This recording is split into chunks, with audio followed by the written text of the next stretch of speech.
Greetings, learners. Today we will discuss a very important linguistic term that is code switching. I have seen so many questions from this topic in different exams, so I thought I should share something about it. Okay, so what is code switching?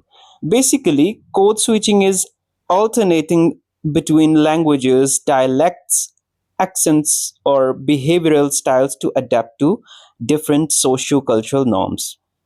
Now, is it too complicated now? Let me explain it in simple language. Basically, code switching is a changing of language from one language to another in a single sentence or in a single conversation. Okay, let's take an example. Why should I worry? उसकी गलती थी. अब आप देखना इस sentence में क्या है कि हमने पहली बात बोली वो हमने इंग्लिश में बोली और हमने नेक्स्ट बोला हमने वो हिंदी में बोला. अब क्या है कोड स्विचिंग में यही बात की गई है कि हम अनकॉन्शियसली, कॉन्शियस वे में नहीं, अनकॉन्शियसली हम स्विच कर जाते हैं एक लैंग्वेज से दूसरी लैंग्वेज की ओर. ठीक है, और ये जानबूझकर नहीं है जैसे मैंने बताया. और दूसरा, जैसे मैं इस सेंटेंस की बात करूं, हमारी जो अर्बन सेटिंग है, ठीक है, अर्बन एरिना है जो हमारा, जहां पर ज्यादातर लोग बायलिंगुअल है.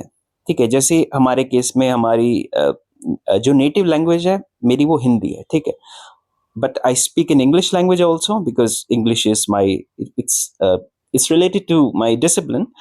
सो तो मुझे क्या करना पड़ता है, इंग्लिश और हिंदी मिक्सर आ जाता है. वो कई बात हम अनकॉन्शियसली, क्योंकि आपको पता है कि हमारा जो ब्रेन है, ठीक है, वो जरूरी नहीं है कि स्ट्रक्चर्ड वे में मतलब सोचता है. ठीक है, तो यही बात दर्शाने के लिए कोड स्विचिंग को एक दर्जा दिया गया है. ठीक है, नेक्स्ट एक और एग्जांपल से भी समझ लेते हैं. जैसे हेलो जी, I want to speak to mister Kaushik, क्या वो घर पर हैं अभी? फिर वही बात, पहले इंग्लिश में बोली गई और फिर हिंदी में. और एक और बात बता दूं, ये सिर्फ इंग्लिश और हिंदी का मिक्सचर नहीं है, ये किसी भी लैंग्वेज का दूसरी लैंग्वेज के साथ मिक्सचर हो सकता है. मैंने हिंदी का यूज इसलिए किया है क्योंकि वो मेरी नेटिव लैंग्वेज है. ठीक है, तो अब से आप ध्यान रखना. और दूसरा, इसमें सिर्फ लैंग्वेजेस स्विच नहीं करते, हम डायलेक्ट्स में भी स्विच कर सकते हैं. जैसे मान लो मैं हिंदी बोलते बोलते, ठीक है, मैं जैसे ईस्टर्न यूपी उत्तर प्रदेश वहां की हिंदी का यूज करूं. ठीक है, यानी एक्सेंट से भी हम ट्रांसफर कर सकते हैं, एक मतलब डायलेक्ट से दूसरे में, या फिर एक लैंग्वेज से दूसरे डायलेक्ट में एक्सेंट भी हम चेंज कर सकते हैं.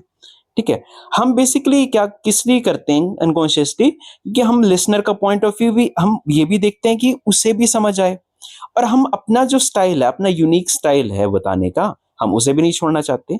तो इस वे में चीजें मिक्स हो जाती हैं, लैंग्वेजेस और हमारे वर्ड्स फ्रेजेस मिक्स हो जाते हैं. तो आप देखना ये काफी रेलेवेंट है, क्योंकि जितने भी बायलिंगुअल लोग हैं, क्योंकि इंडिया में आप देखना ज्यादातर लोग बायलिंगुअल ही है. ठीक है, तो हम जंप करते रहते हैं एक लैंग्वेज से दूसरे लैंग्वेज में, एक डायलेक्ट से दूसरे डायलेक्ट में. ठीक है, तो अब आपको समझ आ गया होगा, आई होप. दैट्स इट, यही मुझे समझाना था. Thank you.